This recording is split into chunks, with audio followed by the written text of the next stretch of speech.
Hello and welcome to my research proposal presentation.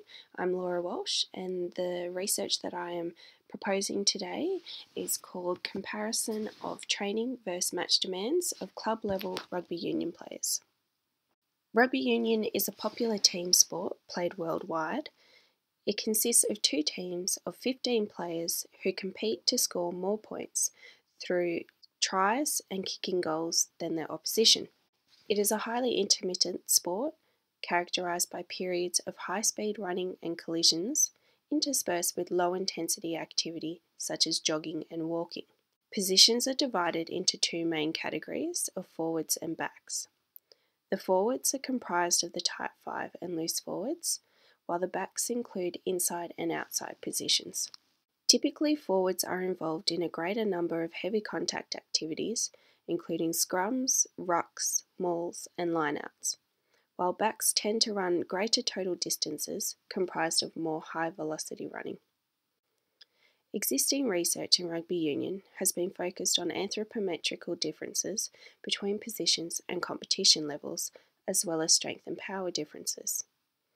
Match demands research has focused on the physiological aspects, including blood lactate responses and anaerobic and aerobic demands. However, more recently, there has been a shift towards movement demands, volume and intensity analysis, and high-speed running efforts. Despite the extensive research available, there are still gaps in the literature. Previous studies have used timing gates or video analysis. Most studies have very small sample sizes, as little as just 3 participants, making it very difficult to provide meaningful conclusions. Global positioning systems are a popular tool employed by many elite and amateur team sports, including AFL, soccer, rugby league, and hockey. GPS provides data on variables such as time, distance, and speed. This is calculated by receivers connected to Earth-orbiting satellites, and the information is relayed back to computer systems in real time. The accuracy of GPS devices has been extensively researched. The current literature agrees increased sampling rate increases the validity and reliability of GPS units to record accurate data, which increases the confidence of analysts using these devices. The aim of this study is to compare the differences in volume and intensity between training sessions and games played.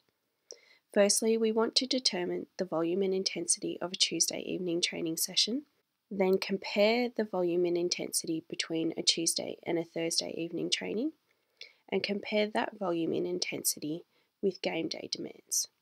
The hypotheses are that the teams ranked in the top 4 of the competition will perform games and training sessions at higher levels of intensity.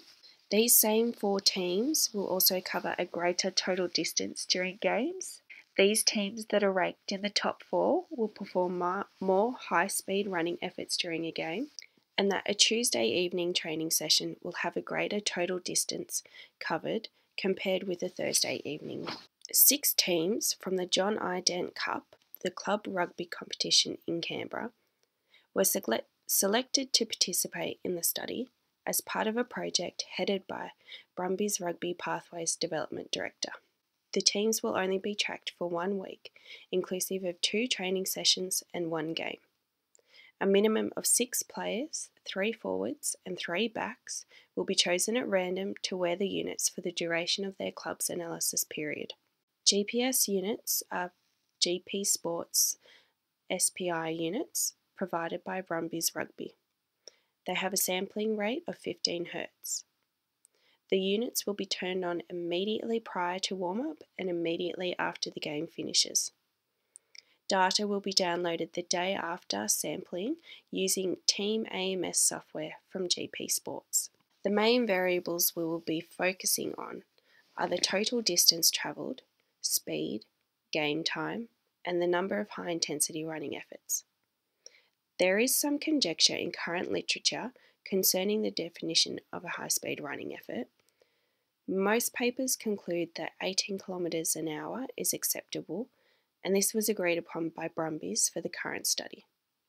However, research does state sport-specific speed zones need to be established. These variables were coded against the team, playing position, trainings, which are divided into T1, Tuesday evening, and T2, Thursday evening, and game, which is also divided into first and second halves. Statistical analysis will involve t-tests and mean difference effect size. It is accepted that the proposed study has some limitations, including focusing on a specific population, limited number of players used for analysis, and also focusing on an isolated week of training and game data. However, the practical applications of this research are proposed to be the application of training interventions specific to amateur rugby players, justifying the benefits of professional rugby players playing in local competitions, and increasing the talent pool available to professional rugby teams. Thank you for your time, and I look forward to answering any questions you may have.